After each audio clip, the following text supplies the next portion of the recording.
사랑하는 성도 여러분, 지난 2022년인 여러분에게 어떤 해로 기억이 되고 있습니까? 사람마다 좋은 일도 있었겠고, 힘든 일도 있으셨겠지만은, 올해로 이제 2023년이 되면서 아직 완전히 끝나지는 않은 코로나 전염병이 연 4년째로 이제 이어지고 있는 시기를 우리가 살고 있다 보니 아마도 좋았다, 행복했다, 아주 기뻤다 하는 그런 성도님들보다는 참 힘들고 어려웠다, 겨우 견뎌냈다, 아마 이렇게 여기시는 성도님들이 좀 더 많지 않을까 그런 생각을 해봅니다. 저도 여러 가지 좋은 일, 힘든 일 여러 가지들이 있었겠습니다만 지난 3일 밤 예배를 인도하고 나서 코로나는 아닙니다. 너무 두려워하지는 마십시오.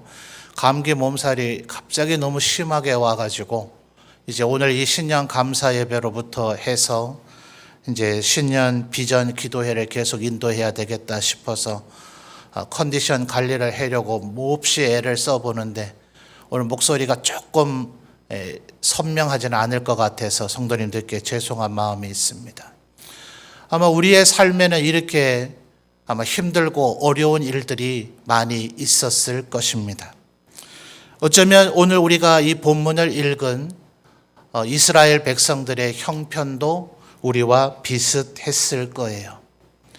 그러니 여러분, 우리가 오늘 읽었던 14절 말씀을 보면 이 시온은 이스라엘을 나타내는 또 다른 표현이죠.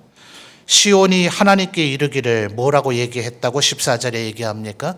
자, 여러분 눈으로 14절 주목해 보실까요? 오직 시온이 이르기를 뭐라 그래요? 여호와께서 나를 버리시며 주께서 나를 잊으셨다. 이렇게 얘기할 정도의 형편이었다 하는 거예요. 이사야 선지자는 1장을 보면 우시야, 요담, 아하스, 히스기야라고 하는 4명의 왕의 통치 시기 동안 오래 장수하셨겠죠. 하나님의 말씀을 전했다 합니다. 총 66장 가운데 49장이니까 꽤나 이사야 선지자의 말씀 선포 사역의 후기에 해당되는 내용이죠. 히스기야 왕 때에 북이스라엘이 결국 멸망합니다. 그리고 심지어는 남유다조차도 아수르에게 포위가 되어지는데 수도 예루살렘을 제외하고는 유다의 주요한 거점 도시들이 다 함락되었습니다.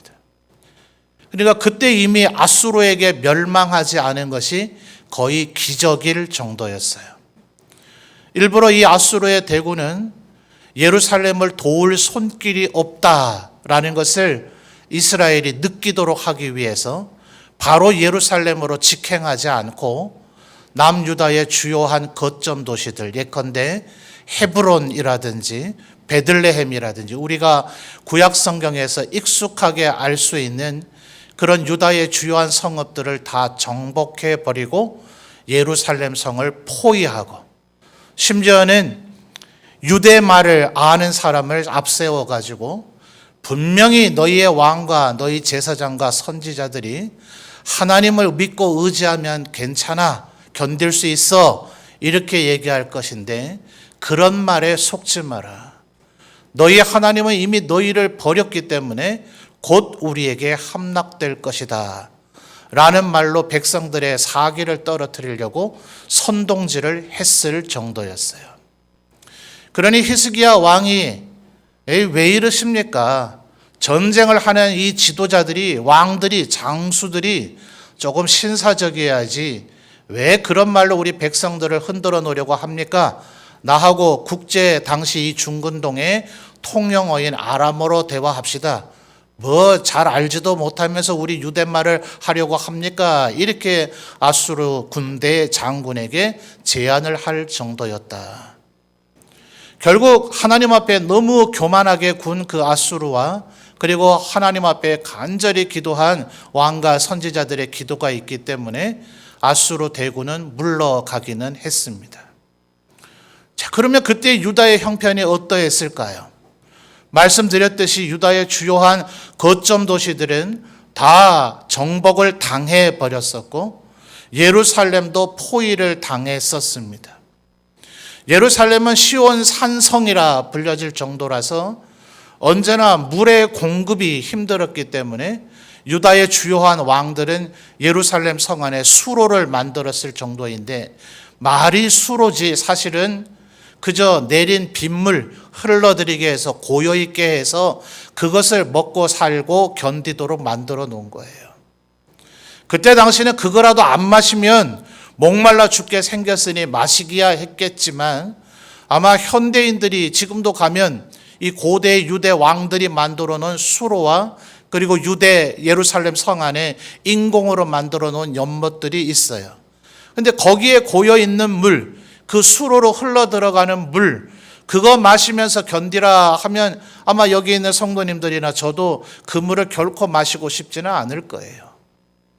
그러니 예루살렘에서 한번 포위돼서 고립을 당해본 사람은 어떤 마음이 들까요? 야, 이제 우리 유대는 국군이 기울었구나. 언제 아수로 아니라 또 다른 놈들이 쳐들어와서 우리 수도를 에워쌀지 모르겠구나. 그런 일은 별로 없었거든요. 유대 역사 전체를 통틀어서도 변방이 침략을 당한 적은 있어도 수도가 포위를 당하고 함락 직전까지 간 일은 없었기 때문에 이것이 유대인들에게 엄청난 충격이 되었을 거예요. 그러니 앞으로 어떻게 해야 되겠어요? 차라리 아주 촌구석에 들어가 살면 모든 나라들이 전쟁을 할 때에 군대가 그렇게 많은 건 아니잖아요. 작은 성읍 같은 거 뭐 때문에 공격을 하겠어요? 주요한 아주 굵직굵직한 도시, 그리고 수도를 함락해서 왕과 귀족들만 사로잡아 버리면 전쟁은 끝나니까 작은 촌 구석은 공격당하지를 않는단 말입니다.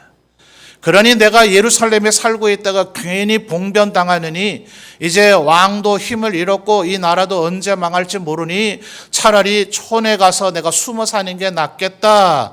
약삭 빠른 사람들은 예루살렘을 버리고 도망가기 시작을 했을 겁니다. 그래서 여러분 17절 말씀을 보시죠. 17절에 상반절은 이제 회복에 대한 얘기인데 그 뒤에 보면 너를 헐며, 자 찾으셨어요? 17절 하반절에 너를 헐며, 그 다음에 너를 뭐하게 하던 자라고 표현합니까? 너를 황폐하게 하던 자들은 바로 이런 지금 정황을 이야기하고 있는 거예요. 19절에서 또 한 번 강조하고 있죠. 이는 내 뭐라고요? 황폐하고 적막한 곳들. 왜 그래요? 사람들이 다 떠나버렸으니까 수도 예루살렘이 이제는 집이 빈집이 되어져 버리면, 우리 점천도 조금 그런 구석 있죠. 아마 집을 새로 짓기는 많이들 짓는데 그러다 보니 주민들이 갈아탄다 그럽니까? 좋은 집으로 이사를 가버리니 텅 비어있는 폐가들이 있다. 뭐 이런 얘기를 제가 좀 듣게 된 것 같아요. 그렇게 집이 비어져 버리면 그 집은 급격히 낡아서 황폐해져 버리죠. 그리고 사람들이 떠났으니 얼마나 쓸쓸하고 조용하고 들짐승이나 다니겠어요. 그러니 19절에 뭐라고요? 내 황폐하고 적막한 곳들, 그리고 파멸을 당했던 땅. 이게 바로 당시의 유다의 형편이었다 하는 거예요. 물론 이것은 아수르와 이 히스기야 왕 때에 일어난 사건이기도 하지만 계속해서 하나님 앞에 회개하지 않는 이스라엘 백성을 향하여 장차 너희들이 바벨론에게 이와 같은 고생을 당하게 될 것이다 라는 예언의 말씀도 이 사이에 농축이 되어져 있어요. 그러니까 학자들에 따라서 이것은 히스기야 왕 아수르 그 당대 사건을 얘기하는 것이다, 바벨론 당시를 얘기하는 것이다, 여러 견해가 나눠지긴 합니다만 여러분, 인생사가 계속 반복되죠. 우리의 인생이 2022년도 그랬을 것이고 살아왔던 생애들을 되돌이켜도 봐도 그럴 것이고 우리에게 언제나 좋은 일만 있는 것이 아니라 때로 힘들고 어려운 일들도 있기 마련인데 지금 이스라엘인들의 형편이 몹시 어려운 가운데 있더라 하는 거예요. 어쩌면 4년째 코로나가 완전히 끝나지 않은 이 시기를 살아가는 우리들, 러시아가 언제 우크라이나의 전쟁을 중단하려는지 각국은 3년의 시기를 겪으면서 어쨌든 자국민 살리려고 보려고 돈을 많이 풀었다가 이제는 그 경제를 되살리기 위해서 점점 갈수록 살기가 어려워질 거라는 얘기까지 들려오는 이런 시기이니 아마 SNS에서 제가 아는 우리 기독교인들이나 목회자들이나 또 그렇지 않은 제가 일부러 세상 사람들은 무슨 생각을 하며 무슨 말을 하는가를 듣고 싶어서 불신자들과도 SNS에서 친구를 많이 맺어봅니다. 그래야 그들이 올리는 글들, 그들의 생각들을 들어볼 수가 있을 터이니까 말이에요. 그런데 대다수의 사람들이 이 2023년에 대해서 좋은 전망을 하고 있는 분들은 별로 없습니다. 힘들 것이다. 어려울 것이다. 견뎌내야 될 것이다. 마음을 독하게 먹어야 될 것이다. 이런 암울한 얘기들만 많이 들려오더라 하는 거예요. 어쩌면 지금 이사야 49장의 이스라엘 백성들의 삶과 너무나 비슷한 거죠. 그러니 14절에 이 이스라엘이 하나님 앞에 뭐라고 얘기했다고요? 자, 14절 다시 한번 볼까요? 오직 시온이 이르기를 뭐라 했어요? 여호와께서 나를 버리시며 주께서 나를 잊으셨다. 얼마나 괴롭고 힘들면 이와 같은 탄식이 있겠어요. 그런데 여러분 14절 앞에를 보면 이미 하나님께서는 이스라엘 백성을 향해서 내가 너희를 회복시키겠다 하는 얘기들을 해오고 계셨어요. 확인해 봅시다. 10절 말씀을 여러분이 한번 읽어봐 주십시오. 이사야 49장 몇 절 앞에 있죠. 10절인데 10절과 13절을 읽어볼 터인데 두 구절에 반복되는 단어를 한번 찾아보세요. 두 구절에 똑같이 나오는 단어가 있어요. 자, 먼저 10절을 읽겠습니다. 시작.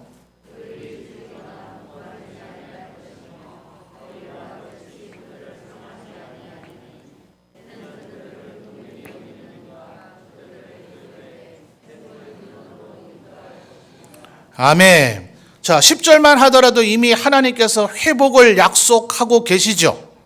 그들을 샘물 근원으로 인도할 것이다. 이렇게 얘기하셨어요. 13절 또 읽어봅시다. 13절입니다. 시작.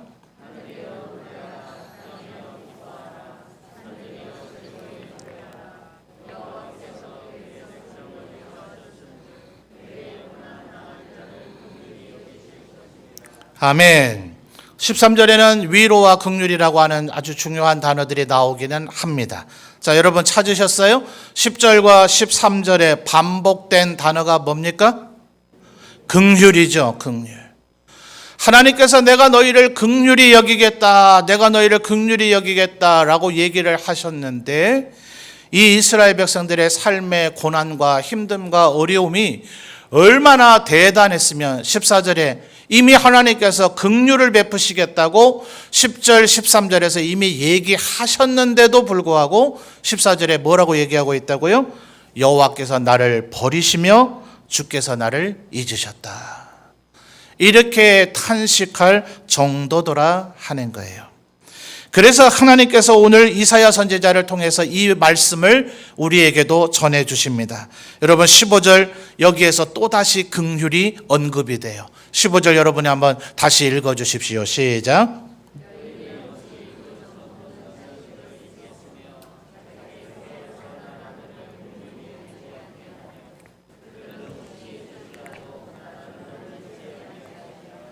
아멘. 자, 뭐라고 얘기합니까? 여인이 어찌 그 젖 먹는 자식을 잊겠는가? 자기 태에서 난 아들을 긍휼히 여기지 않겠느냐? 여러분 사실 안 그런 아버지들도 계시긴 하겠습니다만은 보편적으로는 아버지하고 엄마도 차이가 나죠. 저 어릴 때 우리 자녀들이 어릴 때 말입니다. 아들이 3명이나 되는데 명절에 한번 가족들 만나서 어머니와 누님들 앞에서 아이 우리 아들들은 얼마나 순한지 밤에 울지도 않아요 이랬다가 아내한테 아주 원망을 저만 몰랐던 거죠. 밤새도록 아이들이 얼마나 울었는데 아내는 제가 새벽 기도에 가야 된다는 생각에 애가 울면 다른 방으로 데리고 가고 했기 때문에 제가 우는 거를 몰랐을 뿐이지 저 아이들이 왜 안 울겠어요. 지금도 목소리만 좋구만요. 그죠? 제가 누나가 5인데 그 누나 집에 얹혀 살 때도 마찬가지예요. 한 번은 누나랑 자영이 어디 큰 볼일을 보러 가면서 조카들 한번 봐주라 이래서 하룻밤을 조카 2명을 데리고 자게 됐는데 저는 조카들 죽일 뻔했습니다. 밤새도록 얼마나 울어대는지 정말 한숨을 자지를 못했어요. 그런데 그 전까지는 제가 왜 몰랐어요? 외삼촌은 누나가 있을 때는 아이들이 우는지 마는지 관심이 없죠. 이게 바로 15절에서 얘기하는 여인이에요. 여인이 어찌 그 젖먹는 자식을 잊겠느냐? 어찌 자기 태어난 아들을 긍휼히 여기지 않겠느냐? 그러나 그 어머니가 혹시 잊어버릴지라도 나는 너를 잊지 않겠다. 이게 하나님께서 우리를 향하신 약속입니다. 여러분, 하나님은 절대로 우리를 잊어버리지 않고 언제나 우리를 기억하고 있겠다고 지금 약속하고 계세요. 그래서 16절에 이 말씀을 얘기합니다. 16절 여러분 읽어주십시오. 시작.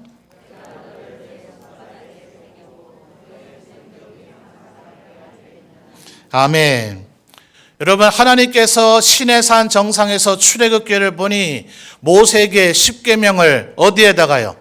돌판에다가 어떻게 해주시죠? 새겨주세요. 돌판에다가 글자를 새기려면 어떻게 해야 되겠습니까? 16절에 지금 이 새겼고라고 하는 단어가 그 단어와 똑같은 단어예요. 그저 우리가 지금 사용하는 펜이나 혹은 우리 선조들이 사용했던 붓 같은 것으로 그냥 이름 쓴 정도라고 생각하면 안 돼요. 돌판이나 나무 혹은 점토판에다가 글자를 영구히 알아볼 수 있도록 새기듯이 새긴다면 그 손바닥이 어떻게 되겠어요? 그런데 이것은 무슨 여기에 피를 내고 살점을 도려내고 하는 그런 의미가 아니라 여기에 글자를 쓰는 것이 아니라 새긴다면 좀처럼 하나님의 손바닥에서 우리라고 하는 글자가 사라지질 않죠. 그 정도가 되게 되면 여러분 분명히 그 손바닥은 통증이 있을 거예요. 괴로움이 있을 겁니다. 그러면 쳐다보죠. 다른 부위가 아프더라도 우리는 쳐다보고 싶겠지만 못 봐요. 뒤통수에 상처가 났다, 엉덩이에 상처가 났다 볼 수 있습니까? 잘 못 봅니다. 또 무릎에 상처가 났다 보기야 쉽겠지만 거기 보고 있을 여가가 없습니다. 그러나 손바닥에 만약 상처가 난다면 예민하기도 할 뿐더러 쉽게 볼 수 있기 때문에 언제나 수시로 보게 됩니다. 우리 어른들이 하는 말처럼 어린아이는 뭐라 그래요? 손을 불끈 움켜쥐고 태어나서 연세 드셔서 이 세상을 떠나시게 되면 마치 모든 거 다 이뤘다는 듯이 손을 펴고 돌아가신다. 보통 이렇게 표현을 하죠. 만약 이렇게 손에 꽉 움켜쥐고 있는 강한 어떤 용사가 있다면 그 용사의 손을 피게 하려면 다른 방법 없어요. 그 사람이 죽기 전에는 이 손바닥은 절대로 펴지지 않습니다. 그가 피지 않겠다고 작정하고 고집한 다음에는요. 여러분, 하나님께서 지금 16절에 내가 너를 내 손바닥에 새겼다라고 말씀하시는 의미가 뭔지 아시겠습니까? 내 손바닥에 너를 새겨놓으면 그 누구도 너를 건드릴 수 없다. 하나님 나를 죽이지 않는 다음에는 너를 절대로 건드리거나 빼앗아갈 수가 없다. 내 손에 있는 너를 내가 끝까지 보호한다. 내 한순간도 너를 잊어버리지 않는다고 주님께서 얘기하시는 거예요. 그래서 16절 다시 잘 보시면 내가 너를 내 손바닥에 새겼고 너의 성벽이 뭐예요?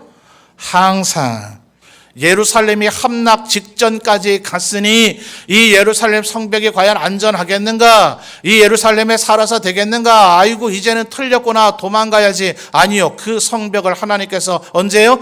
항상 그 성벽이 내 앞에 있다. 내가 그 성벽을 쳐다보고 있다. 그 누구도 내 허락 없이는 너희들을 무너뜨리지 못한다. 주님께서 이렇게 이야기하고 계시는 거예요.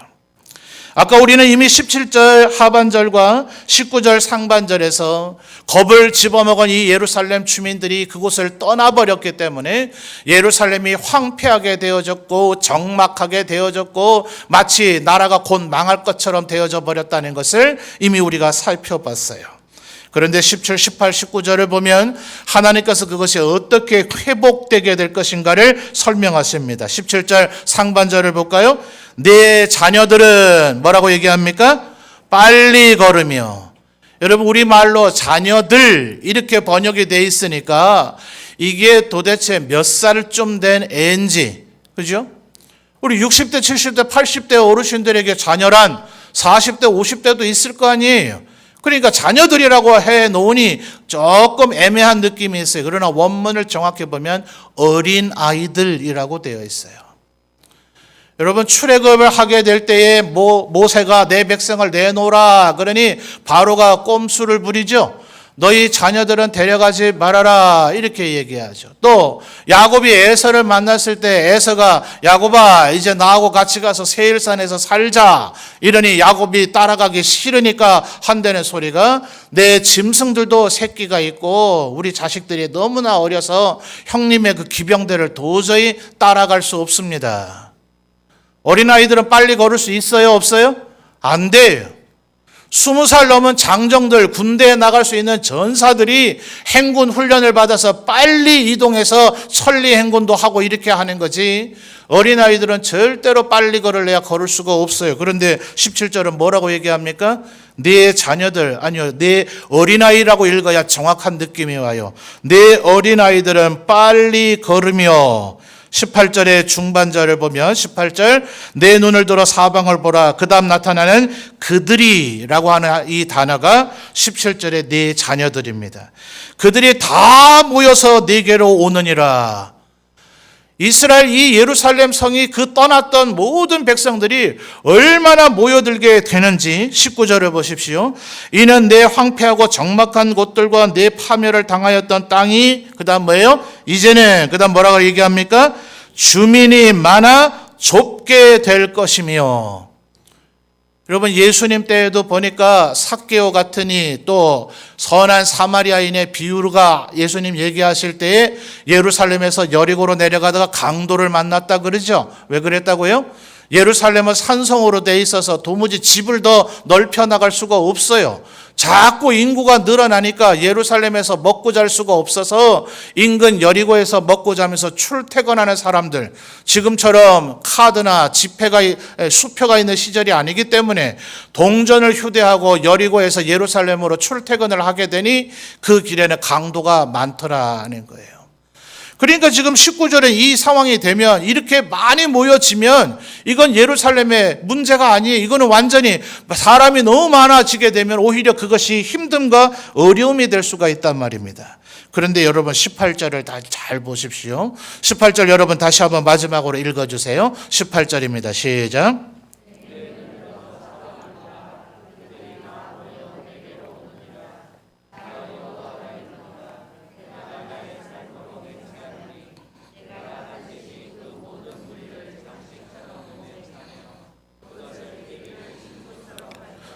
아멘. 여러분 의복마다 어떤 사람은 아주 멋을 내기 위해서 옷에 주머니 같은 걸 아예 안 만든 그런 옷을 입더라고요. 주머니를 만들면 거기에 재봉선이 들어가고 천이 덧대어지고 이러다 보니 볼록볼록해져서 자신의 멋있는 몸매를 드러내지 못하고 오히려 멋이 없다 그래요. 그래서 아예 주머니조차가 없는 옷을 선호하는 그런 멋쟁이들이 있더라고요. 혹여 그럴 정도로 멋을 내지는 못해서 기성 제품의 옷을 입더라도 주머니에는 절대로 뭘 넣지 않아요. 그러면 부피 큰 거를 넣다 보면 볼록볼록해지니까 아무래도 보기에 모양새가 썩 좋지 못하죠. 그러나 사람에 따라서 그 주머니에 이것저것을 넣는 사람들도 있을 거예요. 그럼 많은 것을 휴대할 수 있겠죠. 근데 아무리 많이 휴대해봐야 얼마나 휴대할 거예요. 그런데 여러분, 사람 가운데 가장 몸에 무언가를 장착을 많이 했는 사람이 누구일까요? 그거는 고대에는 결혼하는 신부입니다. 한번 영화나 드라마 같은 거 본 거에 상상을 해보세요. 여인분들이 평상시에 그러고 다닙니까? 그럼 못 다니죠. 그러면 부엌 일도 못하고 아무것도 못해요. 그날만은 신부니까 모든 사람의 사랑과 칭찬과 존경을 받고 자신은 정말 그날의 주인공으로서 아름답게만 있으면 되기 때문에 또 그날이 제일 아름다워야 되는 날이기 때문에 머리끝부터 발끝까지 오만 장식과 치장을 하게 되죠. 지금 17절부터 19절까지 모여든 것은 사람입니다. 그런데 이 사람이 과연 예루살렘에 수용이 가능하냐? 많이 모여지면 그걸 우리가 감당이나 할 수 있느냐? 그것이 될 것이다. 어떻게 해요? 18절에 그 모든 무리를 장식처럼 몸에 차며 그것을 띠기를 신부처럼 되는 것처럼 하나님 내가 그 모든 것을 수용되게 할 것이다. 여러분, 제가 교역자로서 생활을 하는 가운데 과거에 섬겼던 교회에서 이제 어느 강사를 초빙해서 간증 집회를 하는데 꼭 이 돈 많이 버는 게 하나님께서 우리의 주실 복의 제일이요 전부는 아닙니다만 우리 성도님들의 이해가 쉽기 때문에 이 예를 한번 들어드립니다. 하나님께서 얼마나 갑자기 복을 주시는지 장사를 했던 분인데 요즘에야 그렇게 되겠습니까? 카드로 다 결제를 하고 말터이니까. 그런데 카드가 이 사회에 별로 쓰이지 않던 그 시절에 얼마나 장사가 잘 되는지 돈을 헤아리고 있을 여가가 없더래요. 보통 그 사업하는 분들, 상업하는 분들 보면 간이 금고 같은 거 이렇게 두잖아요. 그래서 거기에 열고 포스기가 나오기 전에 말입니다. 거기에 돈을 넣고 빼고 하는데 거기에 넣고 자시고 할 시간이 없더래요. 이게 뭘 돌리면 뚜껑이 텅 하고 열리는 그런 방식 아니에요? 그러니까 이 돌리고 열고 이거 할 시간이 없어가지고 또 보통 시장에서 상업하시는 이 상인분들 보면 앞치마 같은데 거기가 지갑이 되지요. 거기다 넣고 빼고 할 수도 없더래요. 그래서 쌀자루 거기에다 그냥 돈을 있는 대로 쌓아놓을 정도였더라. 이렇게 간증하는 분의 얘기를 들어본 기억이 나요. 어쩌면 지금 17절에서 19절까지의 말씀은 바로 그런 정황을 지금 얘기하고 있는 겁니다. 사람이 다 떠나버렸으니 백성이 없어요. 그러니까 백성이 없으니 장사와 경제와 상업이 이루어지지 않아요. 경찰도 없고 군인도 없으니 치안이 유지되지도 않아요. 언제라도 적이 쳐들어오면 막아낼 병사들이 없어요. 그런데 이들이 다시 모여들기를 17절에 뭐라고요? 자녀들과 같은데 그들이 빨리 걸으면서 모여들기를 얼마나 많이 모여들면 그 성읍이 좁아서 유지가 되지 않을 정도이지만 하나님께서 수용되게 할 것이다.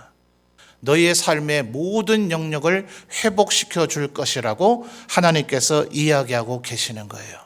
왜 그렇습니까? 하나님께서 10절과 13절, 15절 우리가 이미 읽으면서 확인해 봤죠? 하나님의 무엇이 우리에게 있기 때문에요? 긍휼이 우리에게 있기 때문입니다. 하나님께서 우리를 긍휼히 여기시기 때문에 너희들의 삶이 피폐했느냐, 너희들의 삶이 어려웠느냐, 너희들의 삶이 지금도 내일과 미래가 어둡게 보이느냐. 그래서 19절에 뭐라고 얘기합니까? 19절 다시 한번 보십시다. 이는 내 황폐하고 적막한 곳들과 내 파멸을 당하였던 땅이, 그 다음 뭐예요? 이제는 뭐예요? 이제는 한번 따라합시다. 이제는 하나님께서 이제는 이 땅을 회복시킬 것이라고 은혜의 말씀을 주시는 것입니다.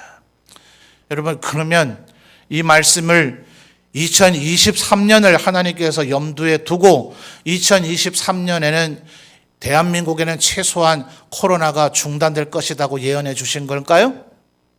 대한민국 전체는 아니더라도 문경 땅에는 코로나가 중단될 것이라고 예언해 주신 겁니까? 문경 땅은 아닐지라도 점천지역의 성도들에게만은 중단시켜 주겠다고 얘기하신 겁니까? 아니요, 그렇지는 않아요. 그것이 언제 끝날지는 우리는 알지 못해요. 그러나 이제 오늘 1월 1일이 지나고 나면 2일 내일부터 7일까지 한 주간 동안 우리 신년 비전 기도회로 모일 텐데 그때 제가 말씀을 가지고 여러분에게 말씀을 드리겠습니다만 모든 사람들이 안 된다 할 때 되는 사람이 있습니다. 하나님께서 도우시면 그렇게 되는 겁니다. 온 세상이 다 안 된다 할 때 되는 사람이 있어요. 이제는 하나님께서 이제는 내가 너희를 회복시키겠다. 내가 너를, 어머니가 너를 잊을지라도 나는 너를 잊지 않겠다. 내가 너를 내 손바닥에 새기겠다.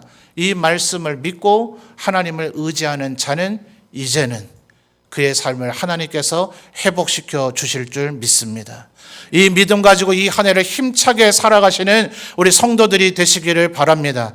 여러분, 성경에 기록되어 있는 많은 믿음의 사람들을 보십시오. 이제 월요일부터 토요일까지 우리가 같이 좀 살펴볼 것인데 그들의 삶은 남들이 다 잘 된다 싶을 때 잘 됐던 것이 아닙니다. 그들도 힘들고 어려웠던 상황이 있었지만 하나님이 그들에게 긍휼을 베푸시고 은혜를 베푸시고 그들을 손바닥에 새겼음을 그들에게 보여주실 때 그들의 삶은 변화되고 하나님의 은혜와 축복 가운데 살아가게 되었습니다. 세상이 다 힘들다. 올해는 각오를 단단히 해야 될 것이다. 이런 말에 귀 기울이지 마시고 오늘 우리에게 주시는 이 하나님의 말씀을 마음에 새기시는 우리 성도들이 되시기를 바랍니다. 온 세상이 아니라 하더라도 나는 너를 잊지 않는다. 여인이 그 자식을 잊을지라도 나는 너를 잊지 않는다. 나는 너희를 내 손바닥에 새겼다. 내가 너희를 긍휼히 여길 것이다 라고 얘기하신 이 하나님의 말씀을 마음에 새기시고 이제는 우리를 회복시킬 하나님을 바라보며 힘차게 2023년을 승리하며 살아가시는 우리 모든 성도들이 되시기를 주님의 이름으로 축원합니다.